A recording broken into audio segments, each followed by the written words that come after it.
Assalamualaikum warahmatullahi wabarakatuh. Apa kabar untuk seluruh penonton video saya ini dari Sabang sampai Merauke? Semoga selalu diberi rahmat oleh Allah Subhanahu wa Ta'ala. Dalam kesempatan kali ini saya akan mengomentari salah satu video ceramahnya anak Habib Taufik Asegaf. Kalau nggak salah namanya Sayyid Abu Bakar bin Taufik Asegaf. Ini menurut saya ceramah yang sangat ngaco dan sangat mendoktrin untuk seluruh jamaahnya. Ada beberapa poin yang akan saya komentari dari ceramahnya anaknya Habib Taufik tersebut. Yang saya rangkum ada 6 persoalan yang perlu saya kritisi. Yang pertama adalah ucapan anaknya Bapak Taufik Asegaf terkait ajari anakmu cinta kepada anak cucu Nabi Muhammad. Yang kedua, orang itu cinta pada anak cucu Nabi Muhammad bukan dituntut dari keluarga Nabi Muhammad. Nomor 3, saya cucunya Nabi Muhammad, kamu wajib cinta sama saya. Yang nomor 4, bukan saya yang nyuruh, tapi Al-Quran. Kemudian yang kelima, kalau ada Habib mabuk, jangan kasih uang, belikan beras. Nomor 6, pewarisnya Rasulullah itu tetap nomor 1. Nah, sebelum ke-6 poin ini saya komentari, alangkah baiknya kita lihat seperti apa video dari anaknya Bapak Taufik Asegaf tersebut. Agar tidak penasaran, silahkan lihat video berikut ini. Ajari anakmu cinta kepada anak turun Nabi Muhammad. Orang itu cinta sama anak turunnya Nabi Muhammad bukan dituntut dari keluarganya Nabi Muhammad. Saya cucunya Nabi Muhammad, kamu wajib cinta sama saya. Bukan saya yang, tapi Al-Quran. Bukan saya yang, tapi Al-Quran. Ada Habib mabuk, ojo dibenci, ojo dibeloi. Kalau sampai tahu ada Habib mabuk, ojo dikasih duit, kalau beras. Takut uangnya dibagi kasih orang beras. Kalau tidak baik jangan dibenci. Ilingo Nabi Muhammad, ilingo Bani, ilingo Rasulullah. Cinta Allah itu toh. Kenapa? Pewarisnya Rasulullah itu tetap nomor 1 sampai kapanpun anak turunnya Nabi Muhammad. Pewarisnya Rasulullah itu tetap nomor 1 sampai kapanpun anak turunnya Nabi Muhammad.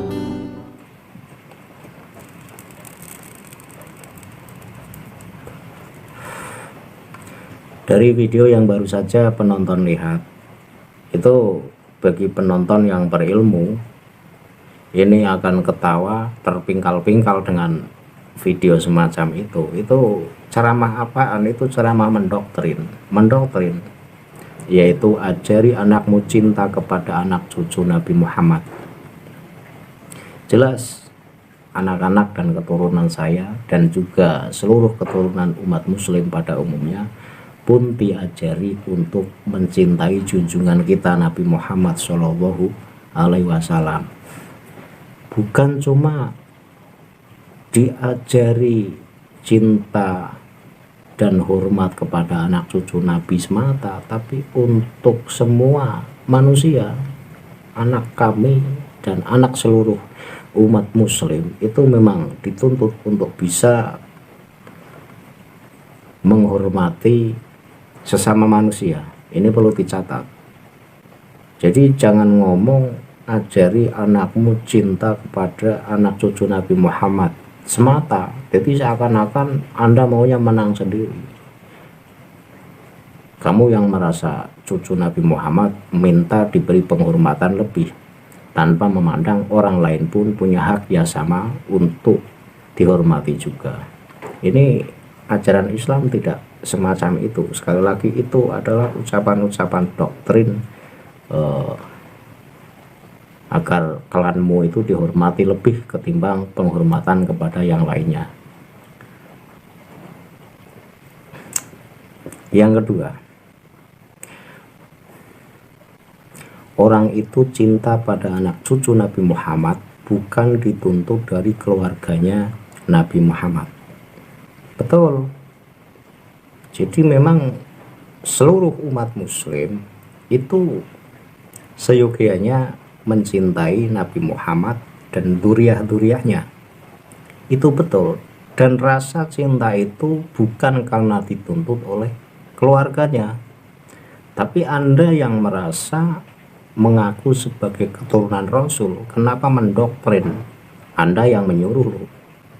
Anda bilang ini bukan perintah dari keluarganya Nabi, tapi Anda sendiri memerintahkan dan menyuruh. Jadi gembar-gembor kemana-mana selalu yang dijunjung tinggi itu klannya sendiri. Jadi merasa pede, merasa bangga bahwa Anda itu merasa cucunya Nabi Muhammad. Sedangkan setelah diteliti oleh Kiai Imaduddin Usman Al-Bantani, nasab Anda itu tidak tersambung ke Rasulullah, alias nasab palsu.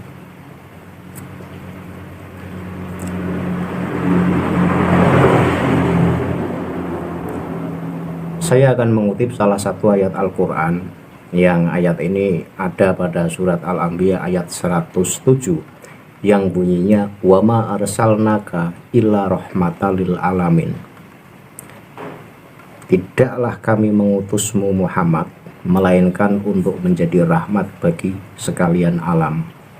Ini perlu dipahami ayat ini, bahwa Rasulullah diutus oleh Allah Subhanahu wa Ta'ala untuk memberi rahmat kepada seluruh alam semesta. Jadi Nabi Muhammad itu milik kita semua, milik seluruh umatnya, bukan milik anak cucunya saja.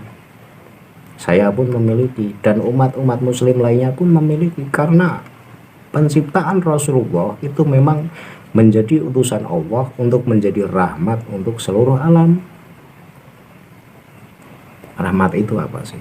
Orang sering gembar-gembor bilang rahmat, tapi kadang-kadang tidak ngerti artinya rahmat. Rahmat itu bahasa Arab dari kata rohima yarhamu rohmatan. Jadi kalau ditinjau dari sisi ilmu sorob, yaitu rohima yarhamu rohmatan, itu mengikuti wazan fa'ila yaf'alu fa'lan. Dalam kitab yang berjudul Mu'jam Maqayis Al-Lughah, ini Abu Hasan Ahmad Ibnu Faris menyebutkan bahwa lafadz rahmah ini berasal dari 3 huruf, yaitu ro, ha, dan mem, yang memiliki makna kelembutan hati, belas kasih, dan kehalusan. Dari akar kata ini pula lahirlah kata rohima yang bermakna ikatan darah, hubungan persaudaraan, atau hubungan keluarga. Jadi Rasulullah itu diutus untuk memberikan rahmat untuk seluruh alam. Dan Rasulullah itu memiliki hati yang lembut. Rasulullah berjiwa belas kasih. Dan Rasulullah itu halus budi pekertinya.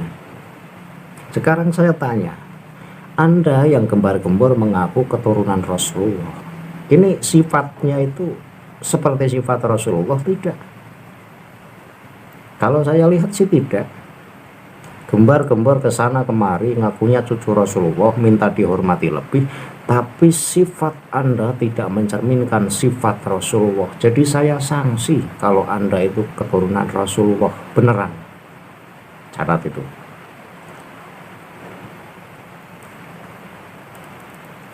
Bahkan rahmah itu kan dari kata rohima, lalu punya makna beda, yaitu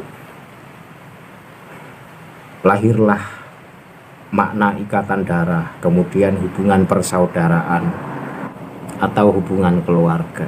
Yang saya lihat sih, klanmu atau golonganmu itu hobinya bermusuhan. Kemana-mana ceramahnya isinya provokasi. Kalaupun membaca ayat Al-Quran pun artinya dipelintir-pelintir demi keuntungan golongannya saja, tidak dimaknani dengan makna yang semestinya. Sekarang saya kutip salah satu ayat Al-Quran untuk menguatkan komentar saya bahwa Rasulullah itu berakhlak mulia.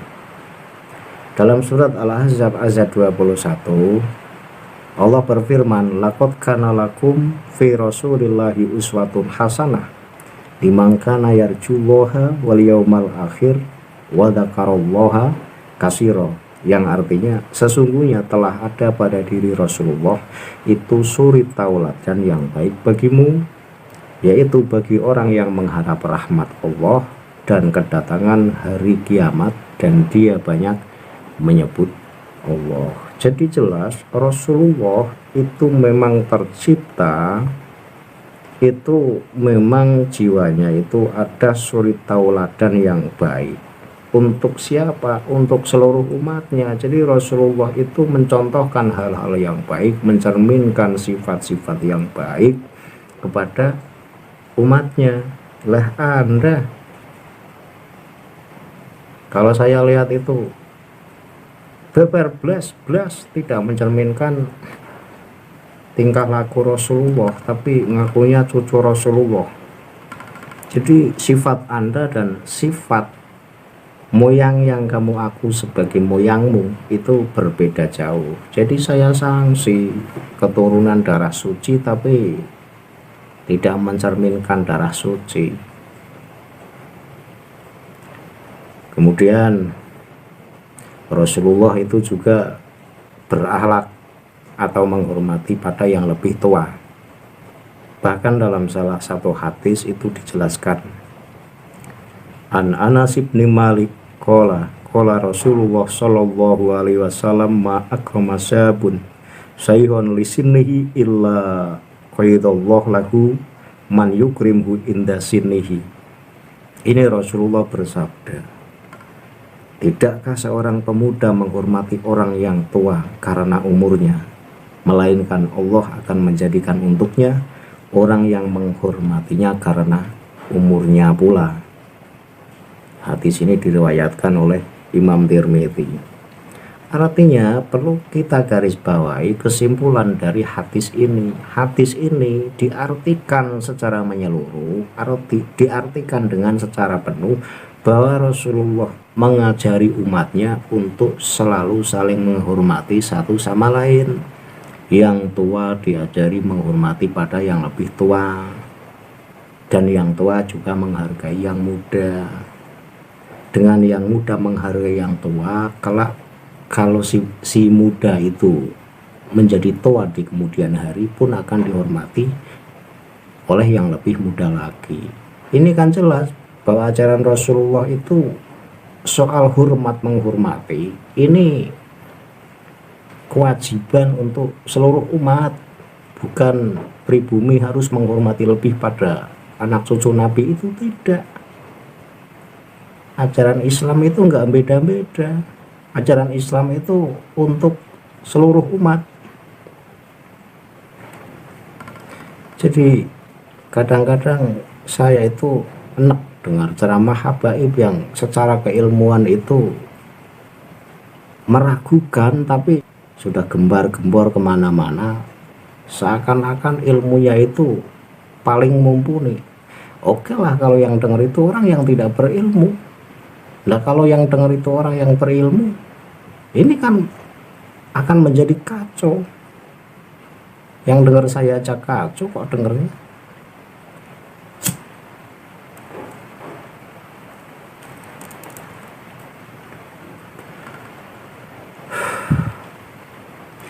Kemudian saya teruskan, sifat Rasulullah itu hobi berteman dengan orang miskin.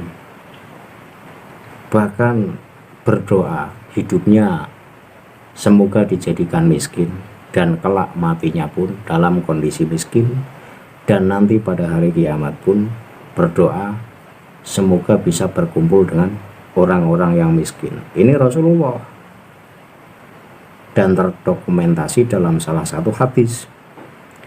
Bunyi hadisnya, An Abi Sa'idil Khudri qala uhibbul masakina fa inni sami'tu Rasulullah sallallahu alaihi wasallam yaqulu fi du'aihi Allahumma ahyini miskinan wa amitni miskinan wahsyurni fi zumratil masakin yaumal qiyamah.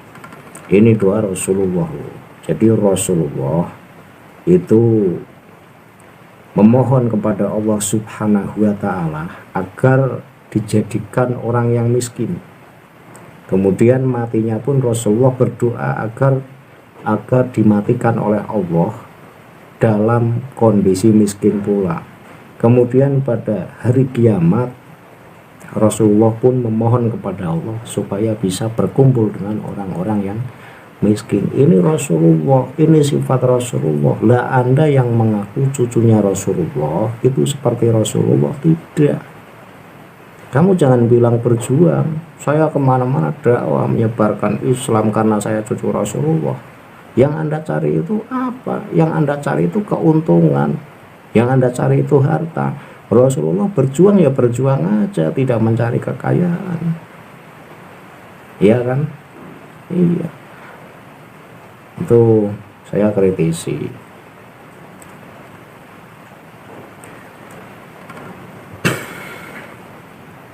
Kemudian sifat Rasulullah yang terpuji atau yang baik itu, Rasulullah itu sangat pemalu dan sangat rendah hati. Hal ini bisa kita temukan dalam kitab Al-Barjanji karya Syekh Ja'far bin Husain bin Abdul Karim bin Muhammad Al-Barjanji. Rasulullah adalah Rasul yang pemalu serta rendah hati atau tawadhu.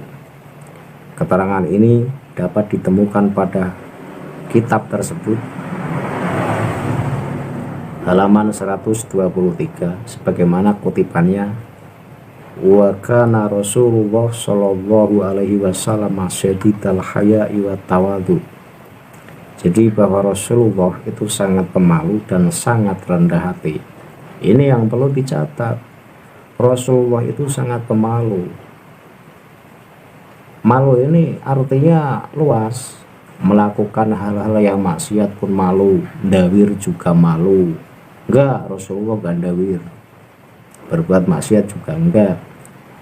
Artinya hal-hal yang buruk itu tidak ada dalam diri Rasulullah. Kemudian Rasulullah itu adalah makhluk termulia yang sangat rendah hati. Anda dan golongan Anda yang gembar-gembor mengaku cucu Nabi seperti Rasulullah tidak. Rendah hatikah Anda? Kemudian malukah Anda ketika melakukan hal-hal yang maksiat, dawir? Enggak kan? Nah kalau enggak, jangan ngaku-ngaku cucu Rasulullah. Saya yakin keturunan darah suci pun akan hasilnya suci. Nah kalau hasilnya tidak suci ya saya sanksi. Bukan keturunan Rasulullah.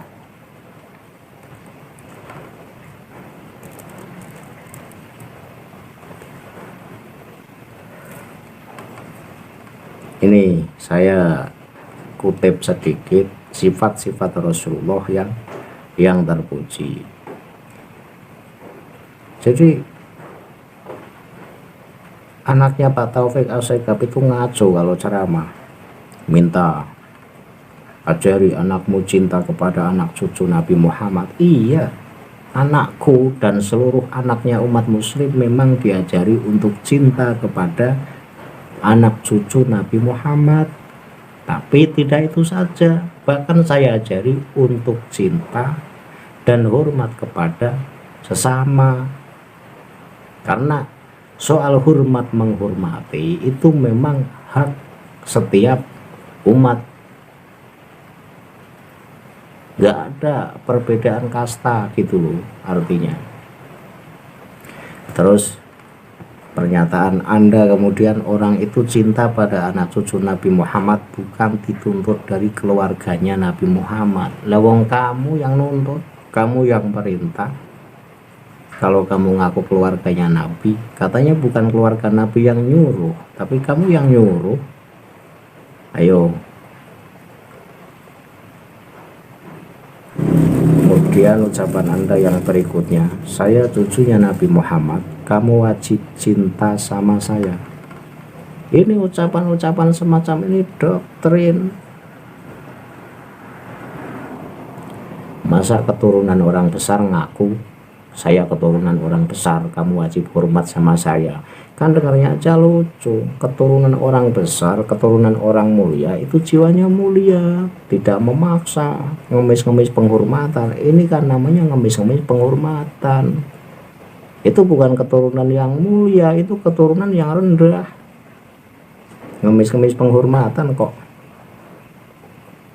Kemudian yang sadisnya lagi Anda bilang, bukan saya yang nyuruh, tapi Al-Quran. Katamu bahwa wajib menghormati anak cucu Rasulullah itu perintah Quran.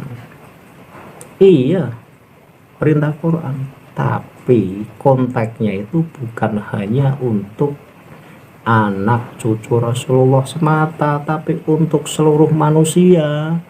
Cuma itu hanya sebagai contoh. Nggak mungkin Al-Quran itu membeda-bedakan ini anak cucunya ini harus dihormati lebih ketimbang anaknya itu dengan penghormatan yang wajar saja. Tidak, Al-Quran mengajarkan ya sama. Kalau kita dituntut menghormati si A, ya kita juga dituntut menghormati si B dengan penghormatan yang sama, maksudnya gitu. Kalau dibeda-beda ya nggak adil Quran. Dengarnya aja kan lucu. Masalahnya gini, masalahnya kita lahir dari rahim yang mana itu kita tidak bisa memilih gitu loh. Apakah saya lahir dari rahim ibu yang petani, apakah dia lahir dari ibu yang TKW, itu kita nggak bisa milih. Sesuatu yang kita tidak bisa memilih, kemudian ketika kita lahir hanya karena lahir bukan dari perut yang terhormat, lantas penghormatannya menjadi beda ketimbang yang lahirnya dari rahim yang katanya terhormat. Kan kacau ajaran semacam itu. Kemudian ucapanmu kalau ada Habib mabuk jangan dikasih uang, kasih beras. Ini kan ngemis. Jadi ndawir pada jamaahnya.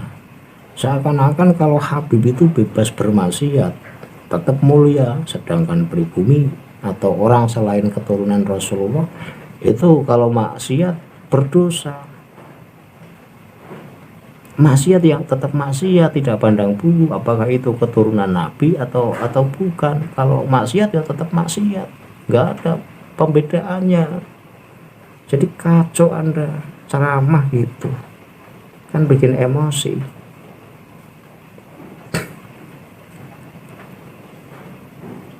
Saya kutip salah satu ayat Al-Quran.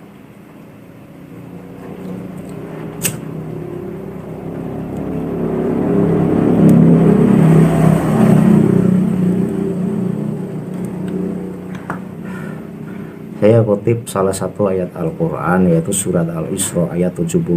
Bunyinya, walaqad karamna bani adama wa ma hamalnahum fil barri wal bahri wa razaqnahum minat thayyibati wa fadalnahum ala kasirin mimman khalaqna tafdila.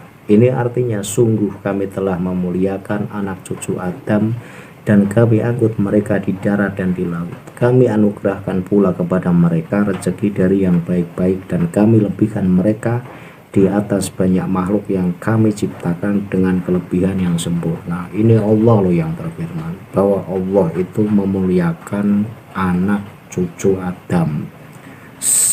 Levelnya sama. Jadi seluruh anak cucu Adam itu dimuliakan oleh Allah Subhanahu wa Ta'ala. Dengan apa? Dengan diberi akal yang bisa berpikir, tidak seperti makhluk ciptaan Allah yang lainnya. Jadi manusia itu diberi kemampuan berpikir yang luas.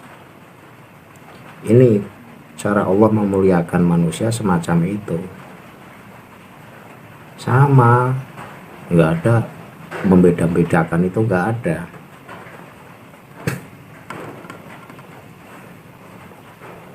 Bahkan saya kutip salah satu makalahnya Syekh Surkati. Syekh Surkati berkata, inna aswa jami'in aswahidun bila khilaf wala fadra li ahadin ala ahadin bidzati damihi wa lahmihi walakinnahum yatafadzaluna bisifati wal asar wa husni tarbiyah. Asal usul manusia semuanya sama, tidak ada perdebatan.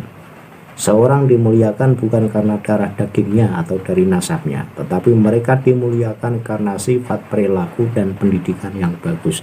Ini menurut Syekh Surkati, dan saya lebih setuju dan sependapat dengan pendapat ini. Karena apa? Didengar juga enak, dan inilah sifat adil yang sebenarnya. Menghormati sesama itu tanggung jawab kita semua. Saling menghormati itu tanggung jawab semua umat, tidak ada membeda-bedakan, itu nggak ada. Syekh Surkati ngomong nggak asal ngomong, beliau mengutip salah satu hadis bahwa Rasulullah bersabda, la fadla li arabin ala ajamin wala li ajamin ala arabin wala li abyadu ala aswada wala li aswada ala abyadu illa bitaqwa annasu min adama wa adamu min turab. Artinya tidak ada keutamaan bagi orang Arab atas orang Ajam, bagi orang Ajam atas orang Arab, orang kulit putih atas orang kulit hitam, begitu juga orang kulit hitam atas kulit putih, kecuali dengan takwa. Seluruh manusia dari Adam dan Adam dari tanah. Ini membuktikan bahwa derajat manusia, level manusia itu sama saja. Yang membedakan adalah takwanya. Takwa yang menjadikan orang itu layak dihormati dengan penghormatan lebih itu karena ilmunya, karena takwanya, bukan karena nasabnya. Ingat itu. Saya kira cukup kritikan saya. Billahi taufiq wal hidayah. Wassalamualaikum warahmatullahi wabarakatuh.